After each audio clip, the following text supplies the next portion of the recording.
It's up to Eric Stokes this season to save the 2021 Packers draft.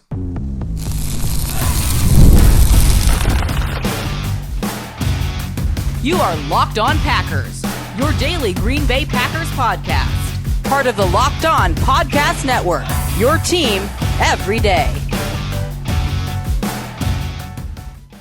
You are Locked On Packers, part of the Locked On Podcast Network, your team every day. I'm Peter Bukowski, and I cover the Packers for The Leap, a newsletter I would love for you to subscribe to. Follow me on Twitter, Peter_Bukowski. Follow the podcast on Twitter, Locked On Packers. Like us on Facebook. Subscribe to the podcast, iTunes, Spotify, Google Podcasts, wherever you find podcasts. You will find Locked On Packers, the number one Packers podcast on the internet, and the show for fans who know what happened. They want to know why and how. Thanks to everyone who makes Locked On Packers their first listen every day. We hope you like starting your day with us as much as we like starting our day with you. Today's episode brought to you by our friends at FanDuel. Make every moment more.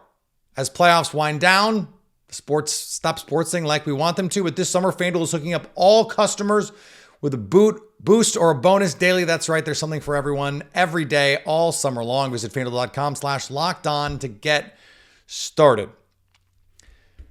As I was thinking about the players with the most on the line here, the two names at the top of the list, Eric Stokes and Josh Myers, are part of what is right now a truly terrible draft class for the Green Bay Packers. And it is up to them, and more likely just Eric Stokes, to fix that. Now, Josh Myers, I think it's possible that he could have a good enough season to get extended and move forward. It doesn't seem like that's going to happen because they're already giving Elton Jenkins snaps at center. The rest of this class, though, let me remind you, Eric Stokes first, Josh Myers, Amari Rodgers, not in the NFL, Royce Newman, probably shouldn't be in the NFL. Now, TJ Slayton, I think he's going to get a contract extension, a 5th-round pick. That's a home run. But Shamar John-Charles, can't play. Cole Van Lanen, not on the team. Isaiah McDuffie, a fine backup linebacker, a really good pick late in the 7th round, given what he's given them, but it's not someone that they want in meaningful roles for this team moving forward. They proved it to us when they said Edgerrin Cooper, Tyron Hopper, come on down. And then Kylan Hill, who looked like the steal of this draft class, couldn't get his act together apparently. Having a day 3 where you get TJ Slayton and Isaiah McDuffie, that's pretty good work. But neither of those guys are team building blocks. Not really. Eric Stokes, as a rookie, looked like he could be. And we just haven't seen it. But in a lot of ways, he is the pivot point of this season. Not because if he's not healthy or not good enough, they don't have someone to put in his place. It is a good option to have Carrington Valentine.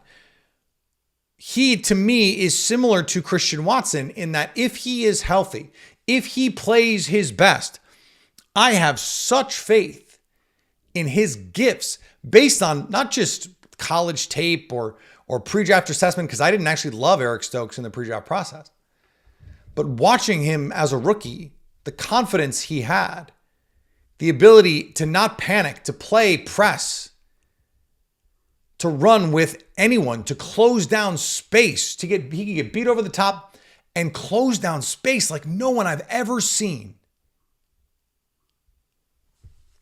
And then it just wasn't the same in 2022. He gets hurt. He loses much of the 2023 season. When he is out there, he was out there too early and he gets hurt again. Then he gets back out there. He has to play way too much because they don't have any corners. Like they're a mash unit on that part of the ball. And it just never looked right. He never looked the same. If he is what he was as a rookie, just that guy, it is an enormous benefit to this team with Keyshawn Nixon and Jair Alexander, and you add Xavier McKinney and whatever you get else out of the safeties. The secondary can be pretty good if Eric Stokes looks like that guy. If he looks like that guy to start the season and can become some better version of himself after that, by the end of the season, he's starting to realize the vast potential that he has. I mean, I cannot understate how vital that would be, because all of these teams that you're going to face in the playoffs, they have multiple receivers. And defensively, we talk about this all the time. Everydayers, they know this. Defense coverage is a weak link system. You are only as good as your worst player. If there are no weak links, and this is something that like the Patriots are just proof positive of. For 20 years, they were awesome defensively without consistent, no doubt Hall of Famers. Like they had Darrelle Revis for a little bit. They had some really terrific players come through there. But there's no like, hey, we had Brian Urlacher for 10 years. Hey, we had Ray Lewis for 15 years. Like they didn't have that. But what they did is always have a roster full of guys who just know where to be, know what they're doing. You don't need that high-end talent. You know, they get the Darrelle Revis for a year. They get the Stephon Gilmore on one contract. That's there for them. If the Packers can get to that place where there's just nothing to pick on, and the last couple of years, like the guy to pick on has been Joe Barry. If that's not the case anymore, Eric Stokes is such a ceiling raiser, not just a floor raiser, because like the floor to me is set by Carrington Valentine. Because if Eric Stokes isn't good enough, you have Carrington Valentine, who in year 2, he's gotten bigger, he's gotten stronger. That is your baseline. You know you're going to get at least that. But Eric Stokes can take them to the moon because that's where his potential is. And this 2021 draft, it looked in the moment like the Packers press. There were misses all over the place. And in real time, it was like some of the ones in the middle rounds, especially. Now, TJ Slayton, again, it turns out he's a useful player. He's going to start this year for the Packers. This was not a good draft as of right now. But if Eric Stokes hits his potential this year, by the end of the season is playing like the guy who is the more fully realized version of the guy we saw in 2019 as a rookie, then you come out of it with a backup guard, a starting defensive lineman, a linebacker that if he doesn't start is a quality backup for you, and a starting caliber corner. That's a great draft. That's a great draft. But if Eric Stokes can't play, can't stay healthy, it goes from a great draft to a bad draft because you have no real impact players. And when you're about to pay the quarterback $1 bazillion, you just can't afford to have that. And that's the reality where the Packers find themselves right now. Luckily, Brian Gutekunst, it appears 2022, 2023, those look like, 2023 especially they look like incredible drafts. We'll see about this latest one. But they need something out of Eric Stokes. And if they get it, Eric Stokes can take them over the top. That's the beauty of it. He can take them over the top. Now, the interesting thing about the last couple drafts being so good and Eric Stokes being such a pivotal person in the 2021 draft is if you go back and look, the drafts to start the Brian Gutekunst era,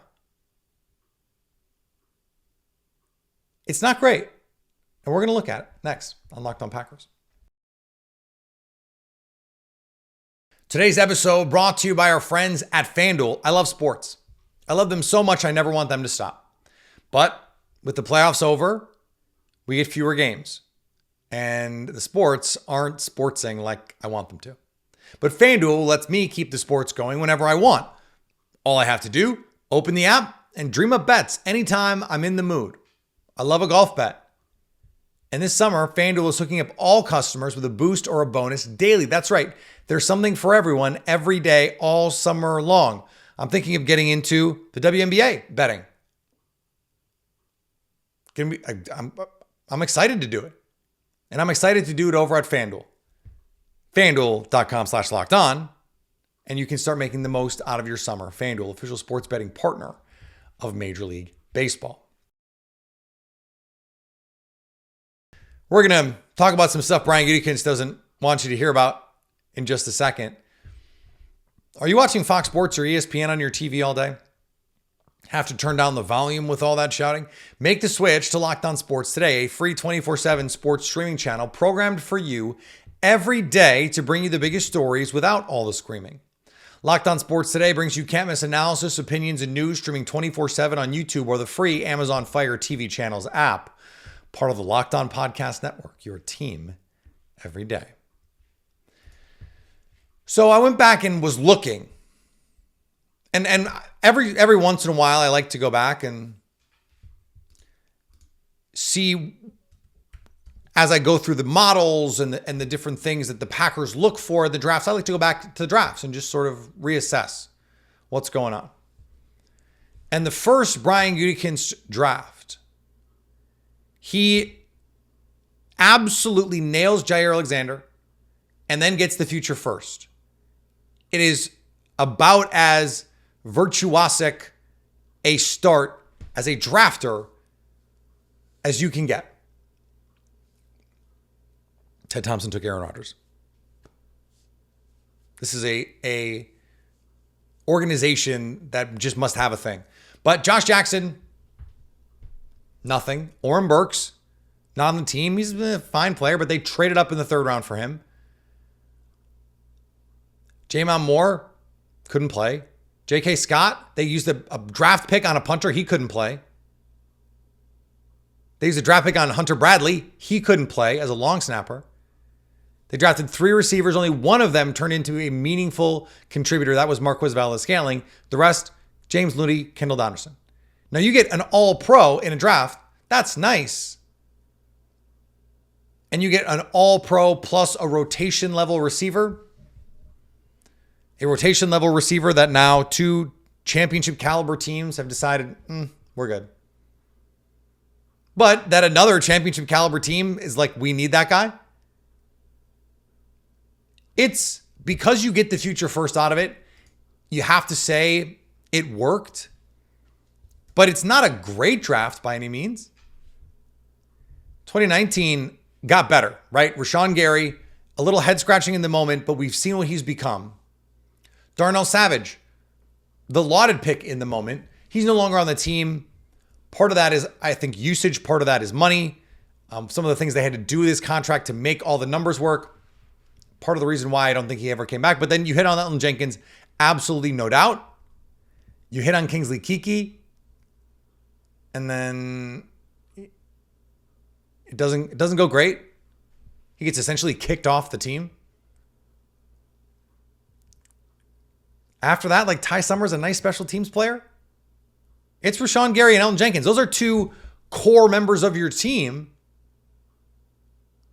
But it's certainly not how you build a franchise for the long term. You need more success than that. Now, if you make sure, like if you find a Jair Alexander, a Rashawn Gary, and an Elgton Jenkins in 3 drafts, or in 2 drafts, 3 guys, 3 core pieces, 3 of the best players on your team. We're doing over the Leap, a newsletter I would love for you to subscribe to. We're doing our top 90 players. I promise you, those 3 guys are going to be in the top 10. And they are in the top 10 at their respective positions. Like, they're really, really good players. But it just doesn't work to build the roster that way. We talked about 2021. Now, the 2020 draft, you may recall Jordan Love. That's a home run. And I said at the time, it doesn't matter what else happens in this draft. Getting Jordan Love, if he's good, makes it a good draft. Well, I still think that's true, especially because Jordan Love has exceeded even my expectations of what he could be. But, I mean, the rest of this, A.J. Dillon got a 1-year special dispensation deal. Josiah DeGuara, gone. Camille Martin, long gone. John Runyon Jr., gone. And the rest of Jonathan Garvin has a very nice career playing professional football, not in the NFL. Do you even remember what happened to Simon Stepanek? There was that moment when it seems like Vernon Scott was going to get an opportunity. That was a fun 4 minutes. It really was an up and down run for Brian Gutekunst to start his drafting. And the players that he hit monster.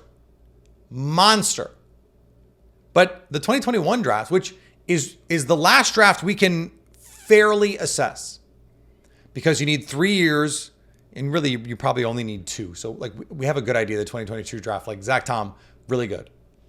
We know that. We have question marks on Sean Ryan, on Romeo Doubs, on Christian Watson, on Quay Walker, on Devontae Wyatt. Like that's why it takes 3 years. This is a pivot point year for that group too. I think that group has the most to gain of anyone as we head toward training camp. We're going to talk about that to close the show, but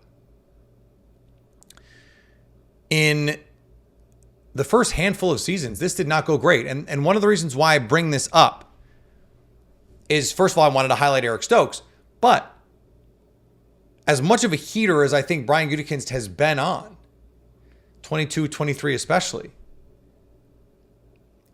it just ebbs and flows. That's just how it's there is no science. And you're going to have stretches where you only hit on a couple guys. Now, if you only hit on Jair Alexander, Rashawn Gary, Jordan Love, and Elton Jenkins, all core players, mostly premium positions, and we're talking about guys who are like Pro Bowl, all-pro, like Elton Jenkins is an all-pro caliber player. Jair Alexander is an all-pro caliber player. Rashawn Gary, Pro Bowl caliber player, I think in this scheme has a chance to get in that all-pro conversation. Jordan Love has a chance to get into that all-pro conversation. If you hit, you better hit big. But in 2022, it's depth. It's all these other guys. 2023, is there a super duper star from the 2023 draft? We'll see. But like Jaden Reed, Luke Musgrave, Tucker Kraft, Ontavian Wicks, Carl Brooks, Lucas Van Ness, up and down the line. These guys, it's like we know already they're good NFL players. That's crazy. We know already they're good NFL players. And they can be even better. You have to have both. You have to have the years where you hit on at least one stud if you're not going to get the depth. And then you're going to have to get lucky in a draft where you do what Brian Gutekunst did in 2023 and like hit all of them, like all of those guys. They're not just starting the way that Ted Thompson guys used to just start because he refused to add in free agency. No, we know Brian Gutekunst will add in free agency. They're all going to start because they're good, or they're going to play meaningful roles because they're good. We don't even know who the best receiver on this team is. And there are reasonable arguments for like 4 guys. And 2 of them were drafted in 2023. 2 more were drafted in 2022. That you have to have both. Now, there are heavy expectations for all these players because there has to be, because they need them to perform on cheap contracts. The 2022 class right now is in the same position that Eric Stokes and Josh Myers and those guys were in last year. The Packers have decisions to make. And if those players turn out to be good, they're going to get contracts. That's why they have the most to gain this year. We're going to talk about it next on Locked On Packers. Today's episode brought to you by our friends at BetterHelp. Sometimes we will compare ourselves to other people. And they say comparison is the thief of joy. I say this all the time. It's easy to envy other people's lives.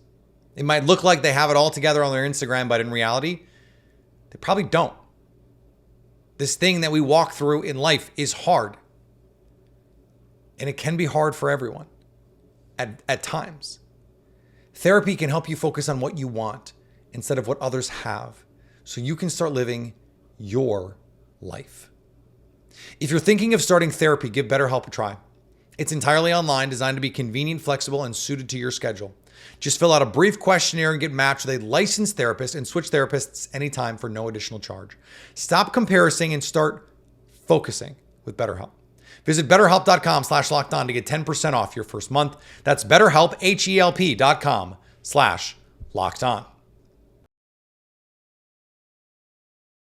Locked On has launched the first ever national sports 24/7 streaming channel on YouTube, and now it's also available on Amazon Fire TV and the free Fire TV channels app.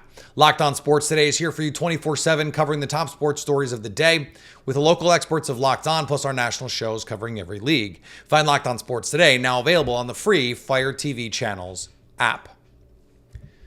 A lot of this is timing.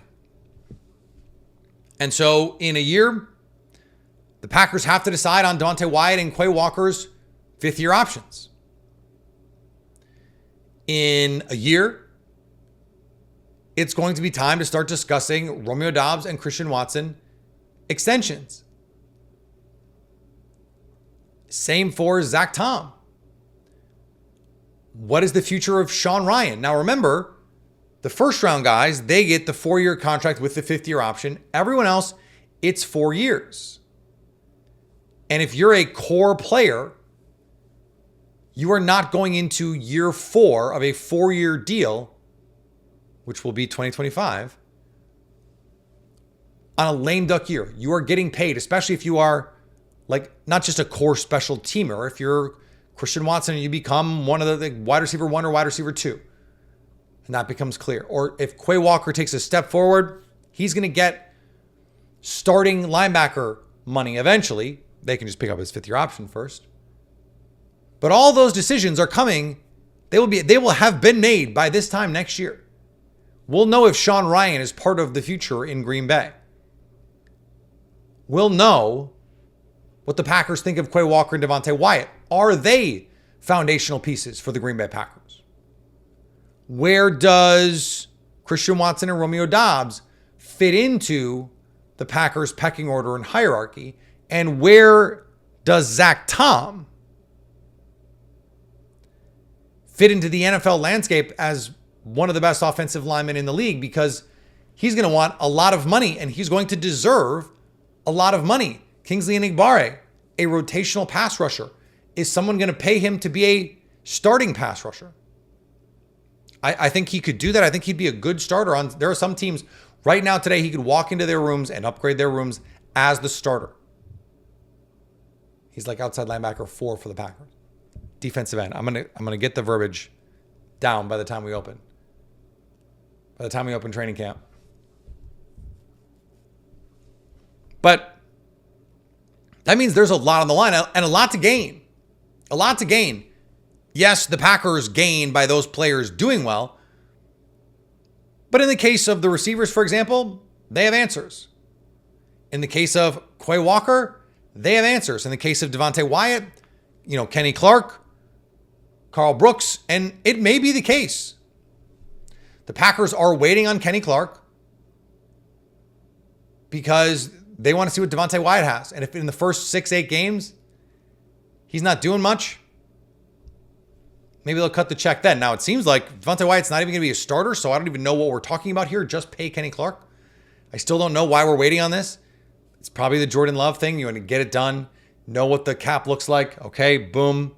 Here comes the Kenny Clark extension. But then that makes the decision on Devontae Wyatt really interesting because you have to pay him that